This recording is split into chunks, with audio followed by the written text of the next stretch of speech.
Daily Tech News Show is made possible by you listening right now. Thank you, High Tech Okie, Chris Zaragoza, Jim Hart, and 4 brand new patrons, Shane, Robb, and Keith. Actually, that's 3.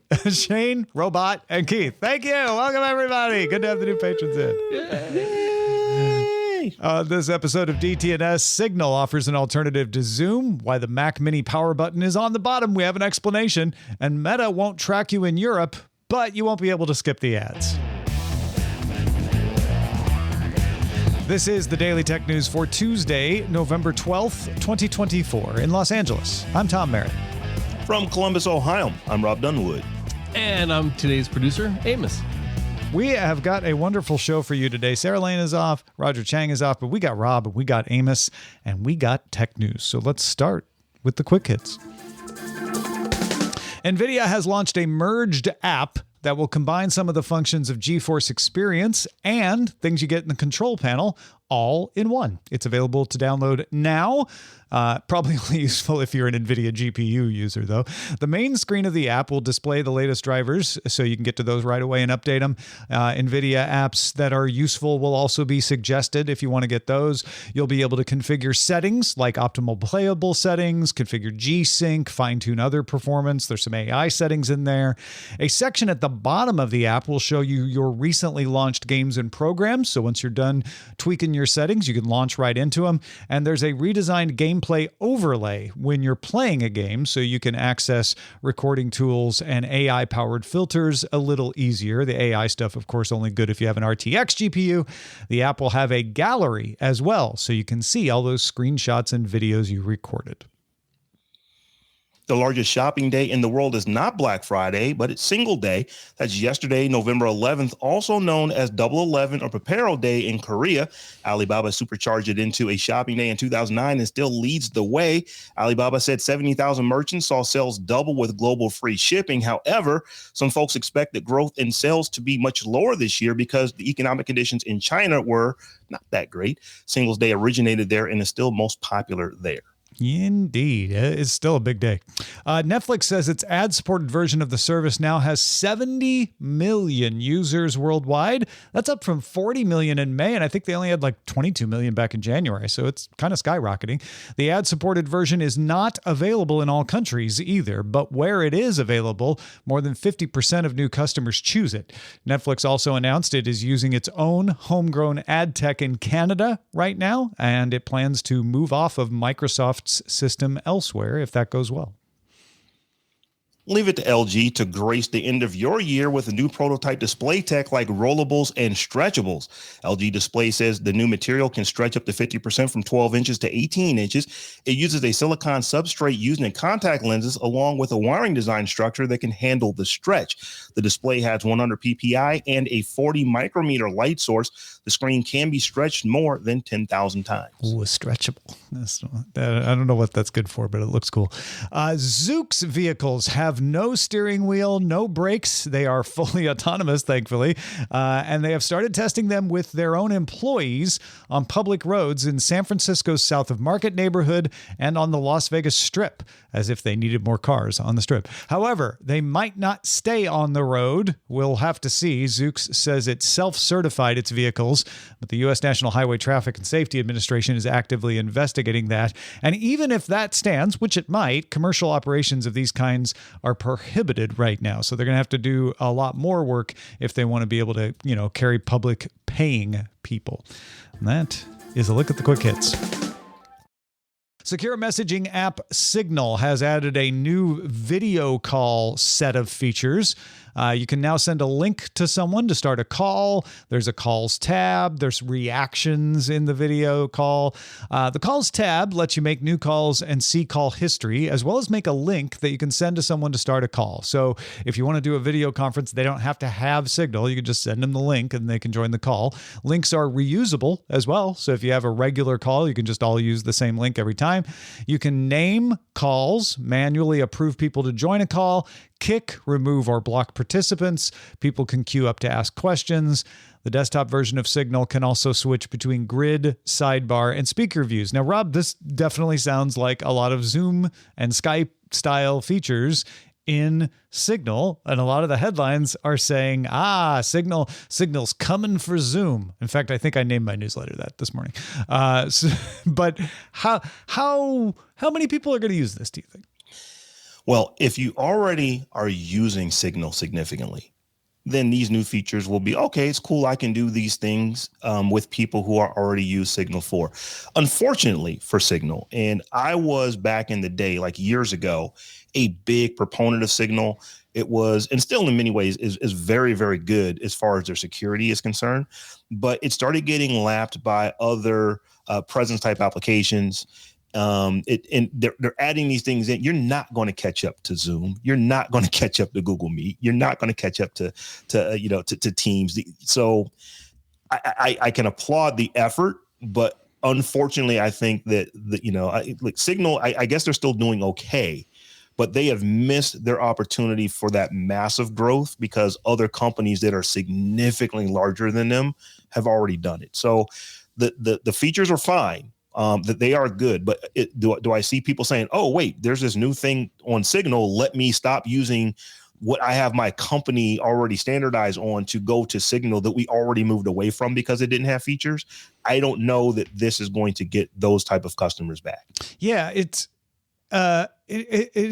interesting when we're talking about this, that Zoom's security talk has kind of faded away. You remember back in 2020, especially when Zoom was really taking off, there were a lot of conversations about whether Zoom was secure. Is it a Chinese company? Which it's not, but it has a founder who has Chinese ancestry. I think may have been born there. So there was a lot of dust kicked up around that. You don't hear anybody talking about that anymore. Zoom seems to have been able to quiet those fears, and that would be the biggest advantage of getting people to switch to Signal. How much do you think Signal cares, though? They probably care because they want more users. And here's what it was. Back in the day, Signal was the thing that was secure. So people went to it for security because it was the thing that was secure. But when Earth said, wait a minute, Zoom, you need to make this thing really secure because we want to use it. When the internet, when the people on the internet said, hey, Microsoft, you need to make this really secure. People want to use it. Same thing with Google. You need to make this secure. People want to use it. That's when security just became the default. And you didn't really look at Signal as being something special any longer. Well, everybody has security and everyone else has all these other features that Signal doesn't have. So that's to me where Signal, I think they made some missteps 5-6 years ago when they should have been looking at presence and things like this then as compared to now when Zoom is ginormous. Google, Microsoft, they are ginormous companies. Signal is nowhere near that size. So this software has to do something so different than what they're doing that I just don't see that we can do what Google can do. We can do what Microsoft can do is the reason to make me go back and look at this platform. I applaud them for it, though. Yeah. No, the reason I ask if they care is I get the impression that Signal knows its audience and knows that it would be a long uphill slog to try to become Zoom, to try to compete with Teams. It may be that Signal very reasonably is saying, look, there are security-minded people who want this feature. Yes, we'll never get as big as Zoom, but we will keep them as subscribers. We will keep them happy and we'll attract more people who are security minded if we offer this feature. So, I guess what I'm proposing is it may not be that they want to compete with Zoom so much as they know their audience and want to deliver this feature for them. That could absolutely be the point of these features. And it could also be to where Signal didn't write this article. Someone wrote the article about Signal and said, this is what Signal looks like they're trying to do. Compete with Zoom, compete with Microsoft, compete with Google. That may, as you're saying, not even be in their radar. They're just saying, here are features that we have customers are saying they need. So we're going to supply those things to them. Yeah. So as I said, do I think this is going to get net new customers to compete with those big companies? No, but will it keep people who are already on the platform happy? I think so. And it certainly isn't going to bring enough new customers to compete with Teams or Zoom. Will it bring enough new customers to justify Signal's existence as a boutique super secure option. And I know people who use Signal probably bristle at me using the word boutique, but sadly, not everyone cares as much about bulletproof security as Signal users. But super serving those users is smart, right? It is smart, and like I say, it's smart. There's no reason for them not to do this. Like if their customers are saying this is what we want, it makes sense to give customers what they want. But as I said, I just think that maybe the way the headline was written in the story makes you think that they're going after Zoom, and that's just not going to happen. That's just not going to happen. And to be fair, I mean, not everybody was right in that. I think the link we're going to link to is for TechCrunch, which says it's a viable alternative to Zoom, Meet, and Teams, which is a little less incendiary than, they're coming for Zoom. So I'll blame myself for using the coming for Zoom language. But yeah, I do think this is more of a Signal knows its audience and is super serving the audience, which is smart. And Signal is a great piece of technology. If you want to be the most secure at messaging, you want to use Signal. So, having this video option, maybe not something that you're going to convince large companies to switch over to, or even small companies to switch over to, but it's something you can feel good about of like, well, if I'm doing a video conference with people that I can sway, then I'll be able to use this. Another story kicking around is the power button on the new Mac Mini being underneath the Mac Mini. Well, Apple has an answer. Apple's Senior Vice President of Worldwide Marketing, Greg Joswiak, and Senior Vice President of Hardware Engineering, John Turnus, were talking to IT Home, and they pointed out that most people never use the power button. Like, how often do you actually turn your computer on or off with a power button? You generally don't turn it off, and when you do, it's usually just a restart, probably to add an OS update. You rarely turn it off, so the power button being in a prime place probably is a waste of real estate. Okay, maybe we can agree with that. They also said it's easy to reach the button, Rob. You just tuck your finger underneath. It's not flat against the ground. It's in a little bit of an angle, so you can just reach underneath and press it. I think what they're saying, Rob, is everyone's been turning it on and off wrong. I hear all those nice examples of why we're not using it right. Here's what I think Apple needs to do. They need to take that Apple Intelligence and build a chat bot where they channel Steve Jobs. And before they make design decisions, like, let's put the power button under the computer, or let's put the mouse port under the mouse where you can't use it while you're charging. Ask Steve Jobs if he's cool with that, and then get the answer back and determine what you want to do. I hear what they're saying. I hear that it is not used, but the problem is that even though it may not be hard to hit the button, unless you have sausage-sized fingers like I do, you have to know that it's there. So I'm just thinking, you have a desktop computer that it is very small, but people are literally going to be picking their computer up to figure out where's that power button on this thing. They're going to be looking at the back because that's where it used to be. Doesn't make sense. So you want someone to create a large language model generated Steve Jobs. We ask him about this. Just ask about design decisions, because Apple's got some misses here, and I think this is one. If you have to come out and explain yourself as to why you decided to do something, multiple people who have C's and O's in their title that work at Apple, then you might have missed. I see a bunch of people in our chat, multiple people, not just one, who are saying, well, it's not energy efficient to not shut down your machine. Who are these people who are just using power? I think most people just let their machine go to sleep, because sleep mode is pretty power efficient these days. It just barely sips any power. Do you feel the same way? No, because whenever I get up, and if I get up from my computer and I know I'm coming back to it, I don't shut it down. But at the end of the day, I shut my machine down every single day. So for me, this would be, okay, I've either got to do it through the system, but like right now I've got my nice Dell XPS right here in front of me. There's a little circle right on the, right next to the keyboard that when I'm done, I just put my finger up there and touch it, and it just goes off. It goes off. I don't have to do anything. It's almost like magic. It's one thing that is a good point, which is if you can't get to the power button and you want to shut down, then you have to go into a menu and find the shutdown and all of that. Although some keyboards can send a power off signal as well. But you can't do that to power it on. I do think Steve Jobs would prefer there wasn't a power button somehow. He would be pushing for them to figure out a way for the computer to turn on and off without having to push a button at all, I think. That may be true, but this wouldn't have been it. It's just like, here's what we do. Let's put the button on the bottom because everybody will think to look there first to turn it off. It's got a little ridge. You just slip anyone who doesn't have large fingers, you just slip your finger. Finally, something was made for people with smaller hands.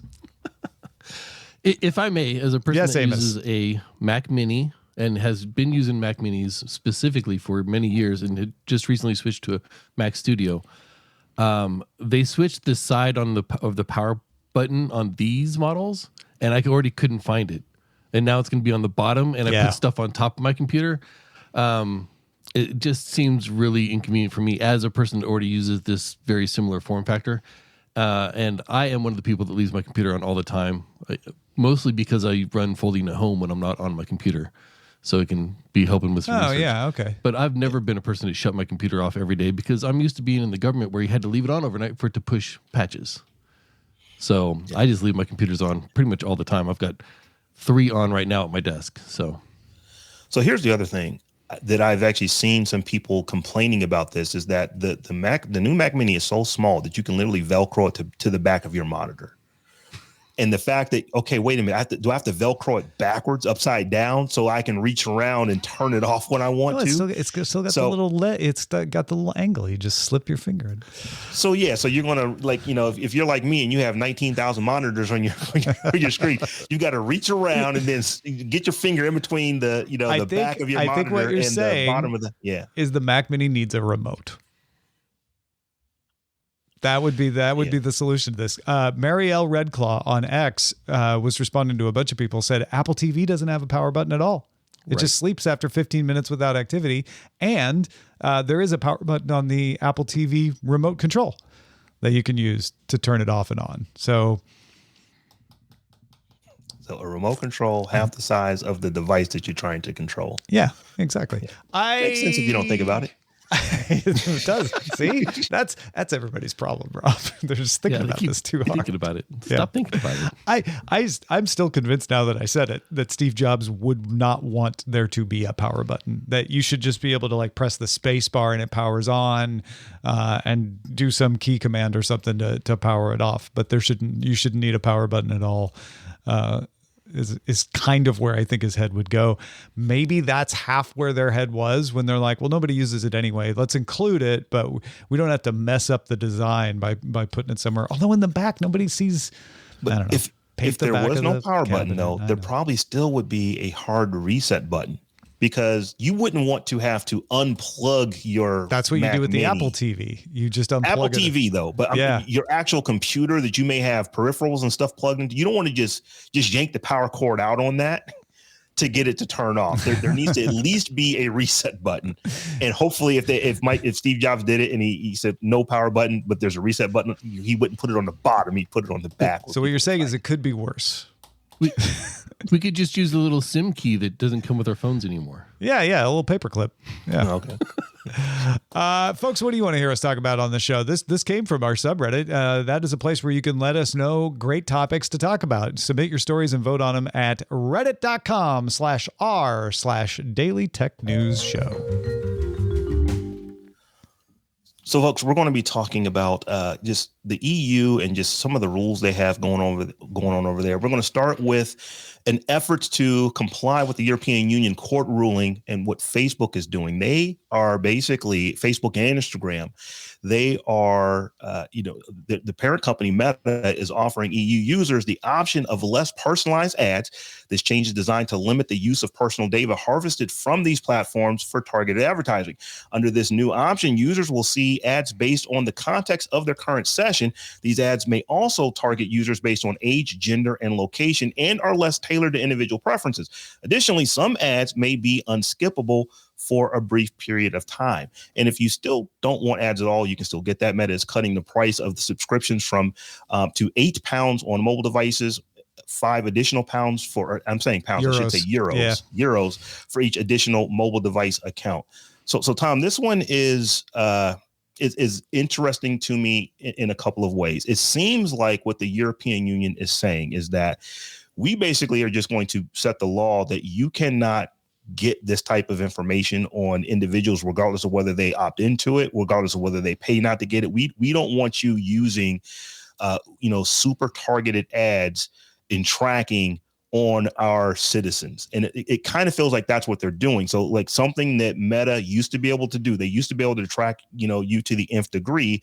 They can just no longer do that. What they decided when all these laws passed is like, okay, well, we'll make a paid version where you can pay to opt out all of this, but you can opt in if you want to still get things for free, where we're going to still track you, the way that we always have. And the EU is saying, no, we don't even want that. Even, if they're paying, you're not going to track them. If they're not paying, you're not going to track them either. So to me, that feels like what Meta is trying to do right now is they're trying to get in front of these rulings because they still are discussing it. They still have not determined whether or not this is going to be the fix. This has not been accepted yet. I think they're just trying to get in front of what the EU may do and say, well, can we still serve ads, period? Can we do something to ultimately try to make money on the service that we're running here? Yeah, it starts to feel tantamount to like you need to just provide your service for free and not make any money off of it.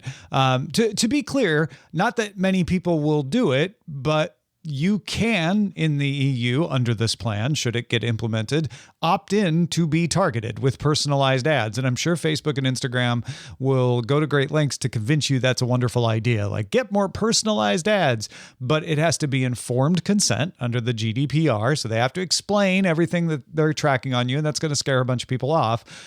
So probably not a lot of people are going to do that. More than you might think. You might think nobody's going to do it. Turns out maybe 10, 30% often decide they want personalized ads when given the option. That's based on some of the things that Apple has done in the past.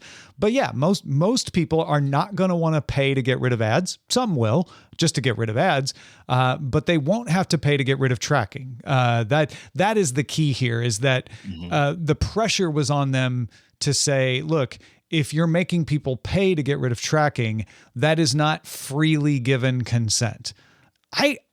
I disagree. I think saying like, look, you can use this service with personalized ads, or you can use it without ads by paying us is a next step from you can pay for the service or not use it. The option was always that you could just not use Facebook and Instagram, and I think that was ignored here. It felt like they were going at this as if they said, well, everybody has to use Facebook and Instagram. And therefore, if that's the case, they should have an option that doesn't track them. For whatever reason, that is what has prevailed. And now Meta is doing, I think, begrudgingly doing this and saying, okay, fine, we'll do contextual ads. We won't make as much money off of it. Is there amount of money that you think Facebook and Instagram should be allowed to make? Like, because I think a lot of people's attitude is you make too much money as it is.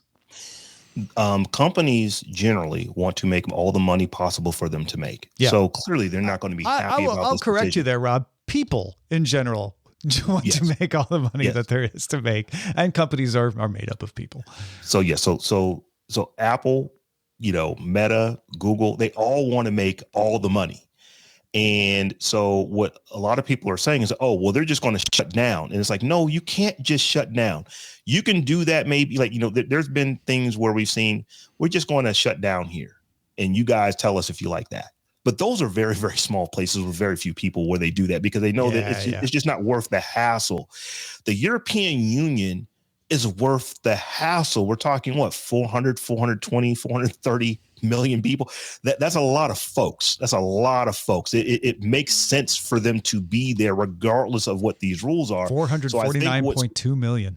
How many? 449.2 million. So that's a lot of people.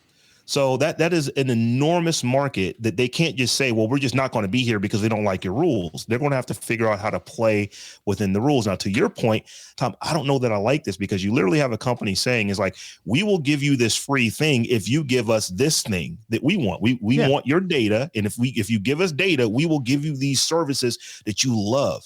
And the government is saying, no, give it to them for free, or let them choose to get it. But, you can't say that they only can give you data or only pay money to get these services. And that's like, that doesn't seem very capitalistic, but it is one of the things, if you're looking at it, well, we're doing this because we want to protect our citizens, that we believe that these rules that we're putting in place is better for the people who live here. It makes me wonder, will we get to a point to where the EU is saying is like, no, Meta, you can't even collect this data if people opt into it. We're going to preclude you from doing that. And I don't know how that is. How do you tell people who are free that I want to give you my information? I want you to have this information so that you can make my ad experience better for me. I don't know that is going to happen, but it seems like we're getting closer and closer to that, because what the EU is literally saying is that we want you to give people the option to pay to not have ads at all. We also want you to give people the ability to get, this for free with ads that don't target them directly. And if they want to opt in and get all the ad targeting, they can do that for now. No, it's a great point. The EU market is big enough and valuable enough. And there's enough other companies like DuckDuckGo who don't target at all. And still run ads and make money off them. It's not maximizing the profits. There could be a situation at some point where Facebook or Instagram decide that this isn't worthwhile enough. Probably if Facebook became irrelevant and with the path of Yahoo, they might get to a point where they're like, we just can't make enough money without targeting the ads. But even then, I doubt it. I'm with you that I do think this is interesting. It's interesting to define it this way. The EU has said that if you are Facebook, because this only applies to companies of certain sizes and certain platforms, and Facebook, aka Meta, gatekeeper status, has qualified for that gatekeeper status. You can't not provide your service for free without tracking. You can run ads, but you can't provide it for free without tracking. You have to provide it for free with non-tracking ads, and that is not something that any other region that I know of has done. And yet, I think you're right. I think it's like, well, those are the rules in the EU. You don't want to play in the EU, fine. And Facebook is going to look at it and say, no, this is a big enough market. We'll play in there. I don't think they're going to cut them off from offering personalized ads at all.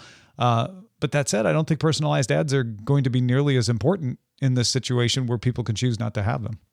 Yet advertisers aren't going to be terribly happy about this either, because no, they're not. It's just the things that advertisers have been able to do, they simply are not going to be able to do in one of the largest markets on earth. And this is a minor point and probably not a big deal for most people, but your ads aren't going to be as good either. And granted, ads when they're personalized, aren't always that great. So that's why I think it's a minor point, but you won't get that thing that is like, oh, that's exactly what I need very often under this system. But I don't think most people care about that.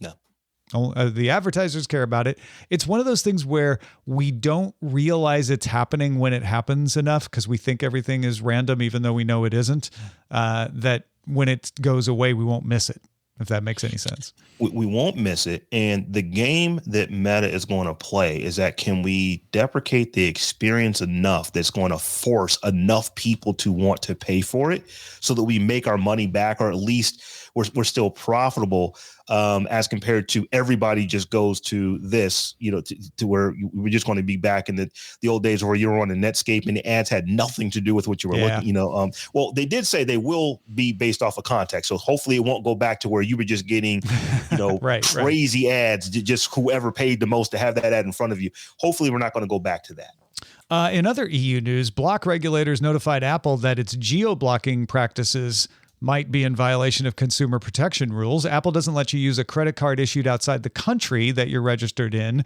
to pay for media services. That's to cut down on people using a VPN to get around geo restrictions. So I pretend I'm in the EU to sign up for an EU-only service or the EU version of a service so I can get, TV shows that are only available in Europe.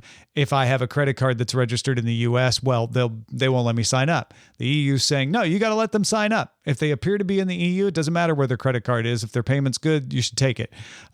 It also stops you from downloading apps not offered in your country. And that is a more interesting. If they rule that you can't block people from accessing apps outside their country, I think that will be even more interesting. We'll see how they rule on this. Apple's already facing a potential fine from the EU for its anti-steering rules, which stop developers from mentioning other ways to pay for their services outside of iOS as well. All right.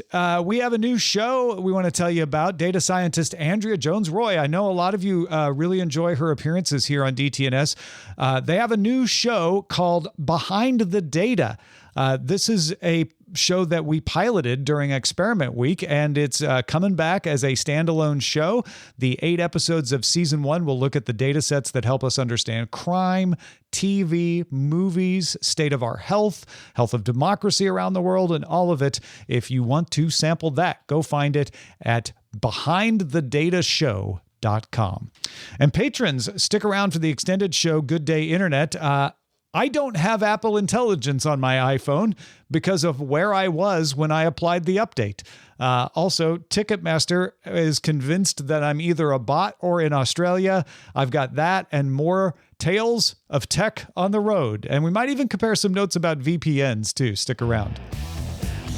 You can also catch the show live Monday through Friday at 4 p.m. Eastern, 2100 UTC. Find out more at dailytechnewsshow.com/live. We'll be back tomorrow with Tom and I, and maybe a mystery guest. You have to tune in to find out. See you tomorrow, folks. The DTNS family of podcasts, helping each other understand. Diamond Club hopes you have enjoyed this program.